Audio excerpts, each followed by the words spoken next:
हरिओम। आप सभी को प्रणाम। आज हम प्रातःस्मरणीय पूज्यपाद गुरुदेव श्री नानतीन बाबा जी के बारे में जानेंगे। पार्ट 2। पूज्य गुरुदेव भगवान की बचपन की कथा। एक बार की बात है, पूज्य गुरुदेव चंबल के पास एक गांव में रहते थे। एक समय ऐसा आया जब उनकी उम्र लगभग 4 वर्ष की थी। उस समय प्रयागराज का कुंभ मेला आया। उनके बड़े भाई, जिनकी उम्र उस समय 12 वर्ष की थी, इनके पिताजी श्री सूर्य भगवान का हठ योग किया करते थे, अर्थात गंगा जी में गर्दन तक पानी में खड़े रहते थे। वह प्रातः 4 बजे से सायं तक गंगा जी में खड़े रहते थे। सभी ऋतुओं, गर्मी, जाड़ा, बरसात में सायं वह गंगा जी से निकलकर संध्या पूजन में लग जाया करते थे। इनके पिताजी गृहस्थ होने के साथ ही एक त्रिकालदर्शी संत थे।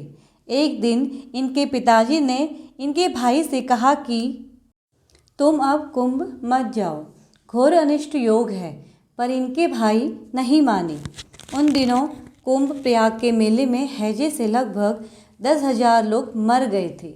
उसी में पूज्य महाराज जी के भाई की भी मृत्यु हो गई। जब यह मृत्यु का समाचार महाराज जी की माता को मिला तो उनसे यह दुख देखा नहीं गया और पुत्र के वियोग में वह भी स्वर्गवासी हो गई। अब इनके पिताजी को बड़े भाई की तेरवी करनी पड़ी। 14वें दिन पिताजी की मृत्यु हो गई और अब वे बंधनों से स्वतंत्र हो गए। उस दिन के बाद से घर बार सब कुछ छोड़कर बाबा बन गए।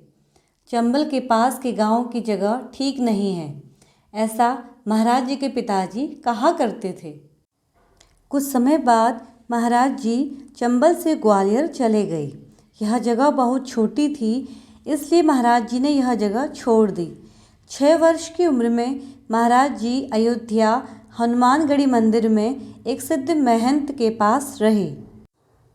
वहाँ उन महंत ने इस बच्चे को मंदिर आश्रम की चाबी सौंप दी और सभी प्रकार का ज्ञान दे दिया। उस मंदिर के आश्रम की चाबी पूज्य महाराज जी के पास रहती थी। वहाँ 1 वर्ष तक उन प्रतिष्ठित संत ने इस अवधि में महाराज जी को जप, तप, ध्यान सभी कुछ सिखाया, पर इनकी कुछ समझ में नहीं आया। एक दिन अचानक इनको क्रोध आया कि जिस शांति हेतु घर बार छोड़ा है, यह तो बंधन है, इसलिए प्रतिष्ठित संत को बिना बताए चले गए। कई दिनों तक भूखे प्यासे पैदल चलते रहे। अचानक रास्ते में चौराहे पर कोई एक व्यक्ति पीतल की विष्णु भगवान की मूर्ति बनाकर बेच रहा था। उस मूर्ति को देखकर उनके मन में विचार आया कि यह भगवान थोड़े ही हैं, यह तो पीतल की मूर्ति है। उस मूर्ति को छोड़कर 1 कोस यानी 3 किलोमीटर आगे चले आए। जब फिर भी मन नहीं माना तो पुनः उसी स्थान पर गए जहाँ मूर्ति देखी।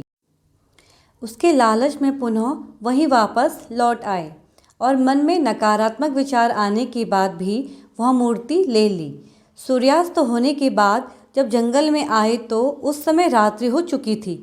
वहीं रुक गए। एक पीपल बड़ के नीचे पद्मासन लगाकर बैठ गए, क्योंकि दिन भर पैदल चलते चलते थकान महसूस हुई। इसलिए कुछ ही समय में नींद की झपकियां आने लगी। तभी विष्णु भगवान अपने चतुर्भुज रूप में प्रकट हुए कि बच्चा सो मत, बच्चा सो मत। इस तरह भगवान विष्णु जी ने इन्हें 2.5 वर्ष तक बिना कुछ खाए पिए सोए ही अपने पास रखा।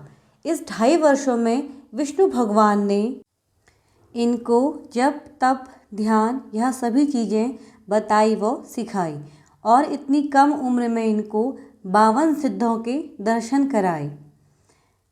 पूज्य गुरुदेव भगवान जी कहा करते थे, जिंदगी जब तक रहेगी फुर्सत न होगी काम से, कुछ समय ऐसा निकालो प्रेम कर लो श्री राम से।